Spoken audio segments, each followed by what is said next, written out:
बिस्मिल्लाहिर्रहमानिर्रहीम। जी नाजरीन, मैं हूं आपका होस्ट अकबर बड़ैच। आप देख रहे हैं आईना न्यूज़ यूट्यूब चैनल।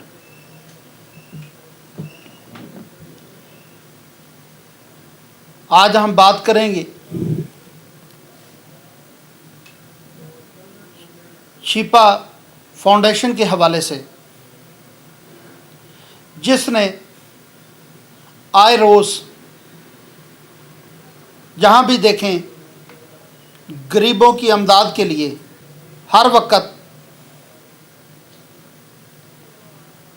इंसानियत के दर्द के लिए पेश रहते हैं। जहाँ भी जुल्म होता नज़र आता है, जहाँ पर मजबूर इंसान नज़र आते हैं, वहाँ पर शिपा फाउंडेशन आगे होती है। आज शिपा साहब सिंध के एक गांव में, जहाँ पर आज भी पानी पीने को साफ नहीं मिलता, जहाँ के लोग आज भी गंदा पानी पीने को मजबूर हैं, वो गंदा पानी कि जिसको पीने के लिए जानवर भी नहीं आता, वो पानी ये इंसान पीते हैं। तकरीबन अरसा 40 और 30 साल का अरसा हो गया है। सिंध हुकूमत जो पाकिस्तान पीपल पार्टी है वो चला रही है, जिसका नारा है रोटी कपड़ा मकान, जिए बटो।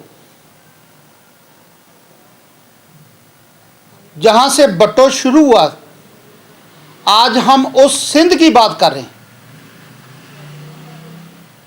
जिसने पूरे पाकिस्तान पर हुकूमत की। आज उस बटो की बात कर रहे हैं। वो लीडर सदियों बाद पैदा होते हैं जो दर्द दिल रखते।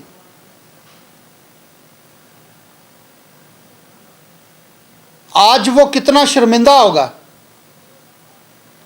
पार्टी अरसा तकरीबन 30-40 साल से हुकूमत कर रही है, वो एक गांव तक साफ पानी पीने को नहीं पहुंचा सकी। वहां के लोग अपनी जान गंवा बैठे हैं। आज भी इस बीमारी से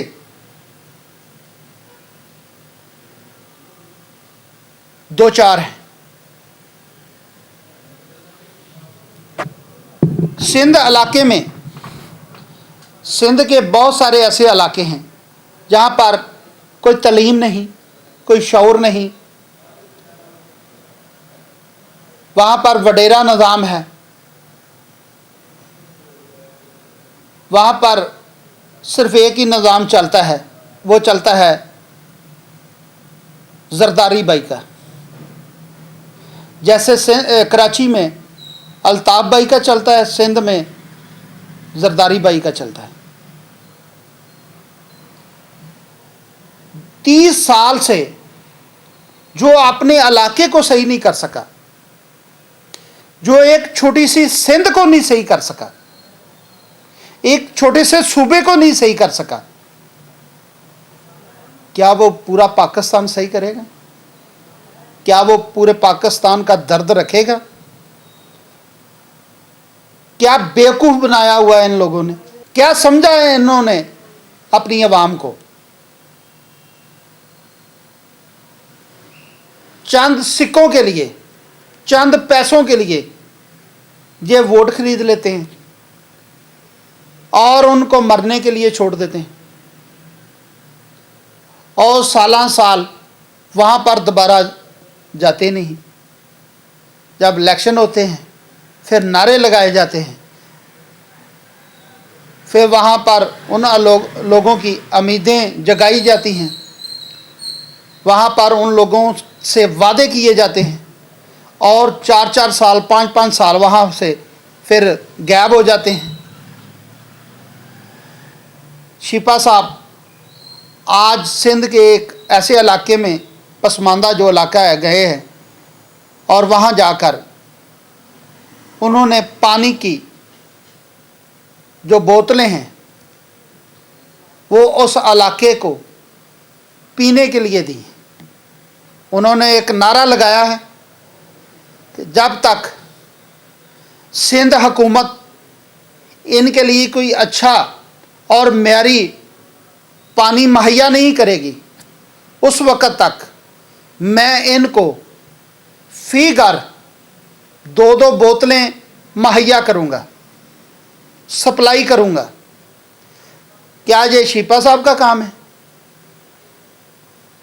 जो अरबों की ग्रांट लेते हैं ये, जो अरबों रुपए के प्रोजेक्ट बनाते हैं ये, वो किधर जाते हैं? क्या वो जरदारी साहब के घर जाते हैं?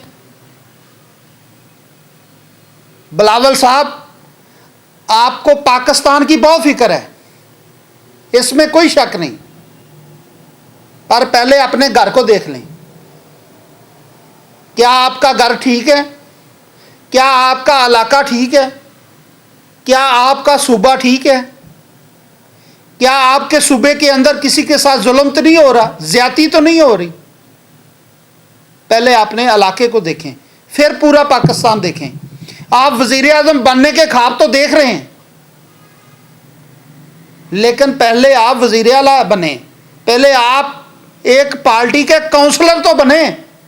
एमएनए तो आप बन ही गए हैं, क्योंकि उधर नारा तो एक ही है ना, भट्टो जिंदाबाद। काश आप एक पसमानदा इलाके में जाते, वहाँ पे जो लोगों के साथ जुल्म होते वो अपनी आंखों से देखते। ये वही बच्चे हैं जो गंदा पानी पी के जो मुख्तलिफ बीमारियों का शिकार होते हैं। लेकिन आपका जो वज़ीर आला है मुराद अली शाह साहब, उसकी अपनी मुरादें नहीं पूरी होती, उन्होंने क्या करना है किसी गरीब के लिए? ये वही गरीब हैं जो आपको वोट देते हैं, ये वही गरीब हैं जिनके साथ आप वादे करते हैं। रोटी कपड़ा मकान सिर्फ आपने एक कैमरे की हद तक रखा हुआ है। कभी आप उस गरीब के घर भी तो जाएं कि क्या आपकी रोटी कपड़ा मकान वहां तक पहुंचता है कि नहीं? जो आप नारा लगाते हैं, क्या वो मकसद पूरा होता है कि नहीं? क्या आपकी पार्टी के जो वजीर हैं, क्या वहां पर काम करते हैं कि या नहीं, कि या सब अच्छे की रिपोर्ट करते हैं? लेकिन शीपा साहब ने आपके मरे हुए ज़मीर को जिंदा करने के लिए खुद काम करना शुरू कर दिए। आपकी हुकूमत की आंखें खोलने के लिए खुद पानी वहां पर मैसर किया, खुद पानी दिया जाकर। अल्लाह करे आपको भी वो देखकर शर्म आए। शर्म तो वैसे आप लोगों को आती नहीं है, अल्लाह करे आपको आ जाए। और वहाँ के जो लोग हैं उनको पीने के लिए पानी, पढ़ने के लिए अच्छा स्कूल और जीने के लिए अच्छी डिस्पेंसरी मिले। जी बहुत शुक्रिया, अल्लाह हाफ़िज़।